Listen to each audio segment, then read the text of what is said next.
Hi, everybody. Mayor Garant coming to you from my living room in Port Jeff Village to tell you again who's open today for business. And we have one of our favorite institutions down on East Main Street. It's our Port Jefferson Free Library. And even though their doors aren't open, they've created a virtual library that's open today. And with us, I have Sal and Tom, the executive director. Hi, guys. How you doing? Hey, Margo. What's going on? How are you? Hi, Margo. Great. You guys Doing coming well. from your homes, correct? Yes. Yep, I am. So I know that the library can't be open because of what, the essential mandates that Cuomo put out. Yep. So we can't be dispersing books or CDs. Right. Yep. Yeah. The but library was very concerned that we didn't want to be a vector to spread this. So when it first started hitting the Port Jeff area, the board was great. They just shut us down right away. The downside, of course, is all the materials sitting in the building are still sitting there. There's no way to access them right now. Yeah, but you've actually created a virtual library. So Yes. Sal, Yep. tell us what you've done. So everything is on one page, streamlined, portjefflibrary.org/at-home. So you can see all of our resources, fun and educational ones together in one place. And we have a lot to discuss about what's featured on that page. So at home is a great name because everything's happening at home these days. Mm-hmm. You also have Instagram, Facebook, and you have a Twitter account that's active as well, correct? Yes. Yep. We are everywhere that we can be. Instagram, we did create one specific story highlight, different color. It says things to do at home. And that's where we're adding anything from outside resources for our Instagram page. If you happen to be on there and you want to just check out some fun activities to do at home. Facebook, we're sharing constantly each day, as well as Twitter. So I know I have my library card, but do I have to, by the way, can I still get a library card if I wanted to? Yes. absolutely. Right now, you could fill one out online, and our circ staff is actually also logging in. You could always get a temporary one online. They're taking the temporary ones and convert it to a full one, so you could access all the things online if Great. you need to. And if anybody has any problems, they can reach out to us too. We have a circ staff waiting to fix people's problems. Okay, but a lot of the stuff that you're offering, you don't necessarily need a card. You're making it available to the public at large, correct? As much as possible, yeah. Yep, our online programs are mostly available to anyone. Great. Yeah. So you already had books and audio books and movies available for members. What are you doing to help us expand that accessibility? Well, So- we have, okay, so.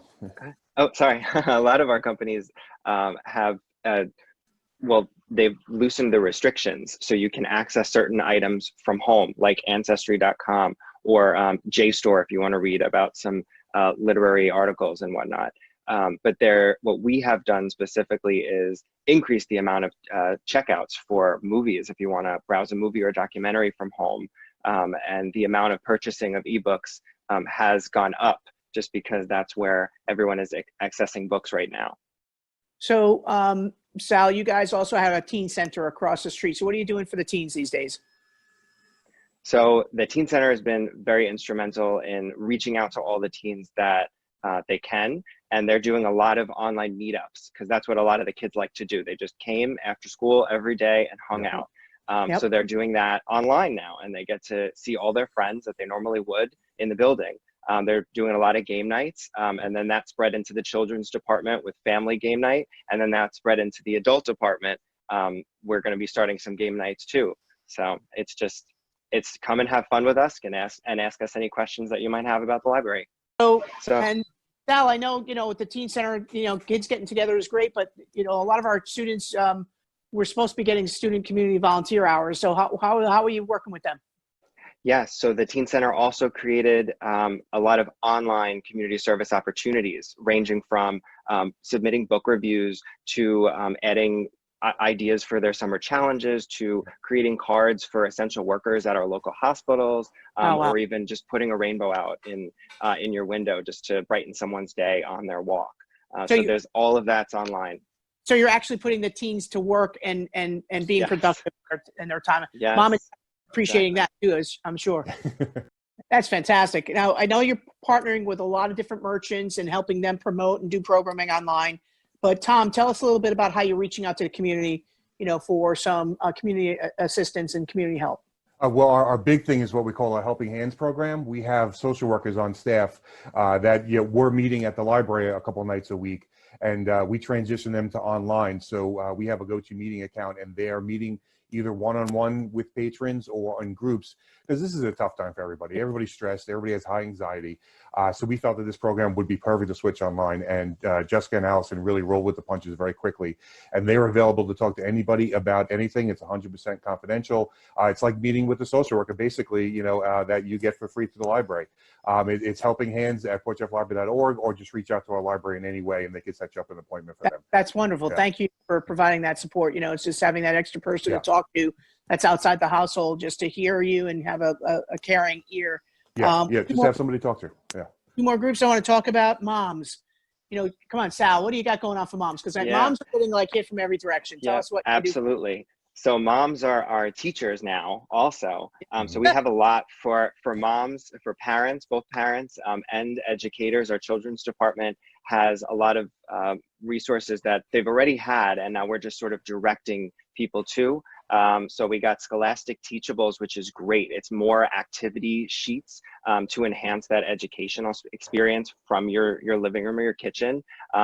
Tumble Books, which is a new product that we had subscribed to, fully opened up there, so you can get some more educational resources. Nat Geo that we link to. And also there's Brain Fuse, which is through the county, and that's for all age levels. It is even for adults, for if you're looking to help, if you need help writing a resume or a cover letter at this point.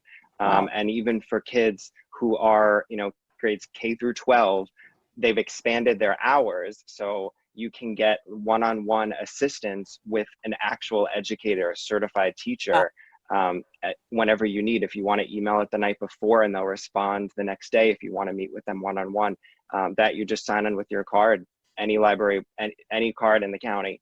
So that's fantastic. A lot. It's a very challenging time for moms who are now become school teachers, and I probably should have talked about that and then the help that you can get online talking to somebody.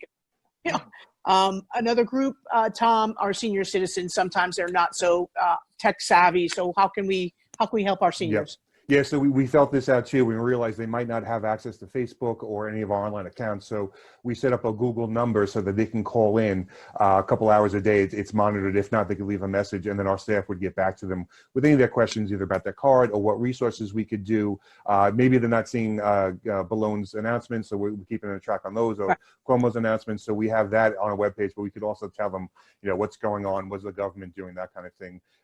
Questions about getting tested, or where they can sign up to get food, or where our local pantries are, to me if they need fresh food, that kind of thing. Yeah. So I'm so impressed with what you have done with the library. We love the library to begin with. I'm sorry about my William; he's going nuts, but he's quarantined for 14 days too, or whatever. I love what the library has done here to create a portal and a place to take care of everybody who is missing going to the library, whether it's the teen center or the quiet reading room, getting their audio book or their CD. My dad was in there recently and he saw every single newspaper, and I said, Dad, I've been telling you that for a long time, to get the newspapers there. So I want to thank you on behalf of the greater Port Jefferson community, because I know you service more than just the 11777 zip code.